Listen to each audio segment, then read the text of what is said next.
back to Lynchy's Corner, proudly supported by Woodgrove Shopping Centre. Here we are with Tim Shearer, who I've worked very closely with over the past couple of years, who's a very big influence on me in my female footy, and I'm sure a lot of other girls are as well. How are you, Tim? Good, thanks, Lynchy. Yourself? Yeah, I'm not too bad. And what made you get into women's footy and especially girls' footy in the first place?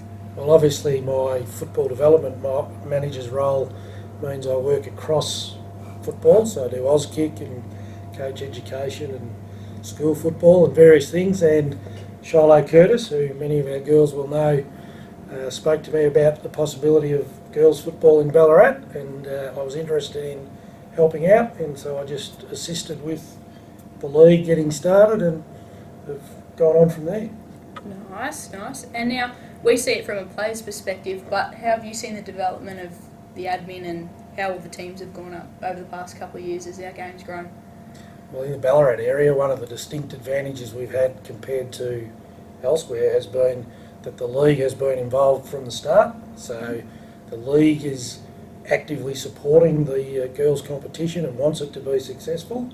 So that means that they're seeking new clubs. So as we know, we've had 4 clubs in the first year and we're at 11 clubs in the 4th year. And I think we've had about 80 players year 1 and we're at 220 odd in year 4. So we've got really good growth, and that's predominantly because the league has been supportive. Cool. Big thanks to the BFL on their behalf there too. And where do you see women's footy going into the future?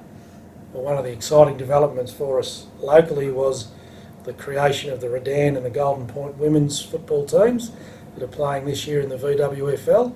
So long term, hopefully what we would be able to get for the Ballarat region is something similar to the youth girls competition, where we started with 4 teams, and maybe we can get to the point where there's 4 women's teams based in and around Ballarat who would choose to play in a Ballarat women's league rather than travel to Melbourne every second week for the VWFL.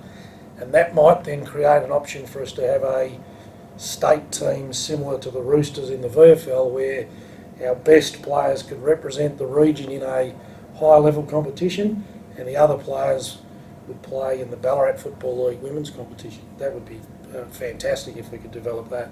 Nice. And on a national scale? On a national scale, the stated aim of the AFL is to create a women's league, so a national AFL for women. We've obviously just had our second AFL exhibition match for women played last weekend, and Ballarat was again represented with Caitlin Ashmore.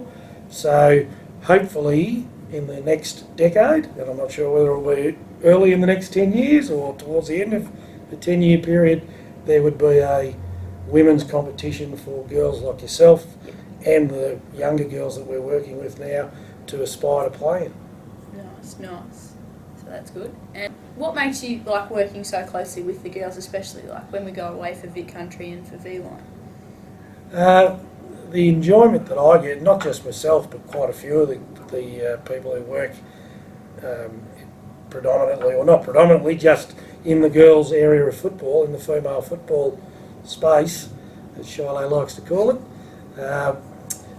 What we probably enjoy the most is the fact that the players really appreciate our contribution, and all of the girls are very willing to learn, so they're quite prepared to try what they're shown.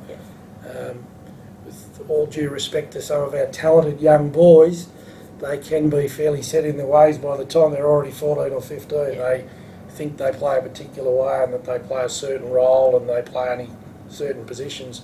The girls are much better at adapting and being shown things and trying them, and generally once we've shown you something and it works, then you have faith in us that maybe we do know what we're talking about, and you're prepared to listen and try what we want. And I think all of the guys that I've worked with and the ladies that I've worked with in female footy have acknowledged that coaching the girls and teaching the girls is something that they find really rewarding.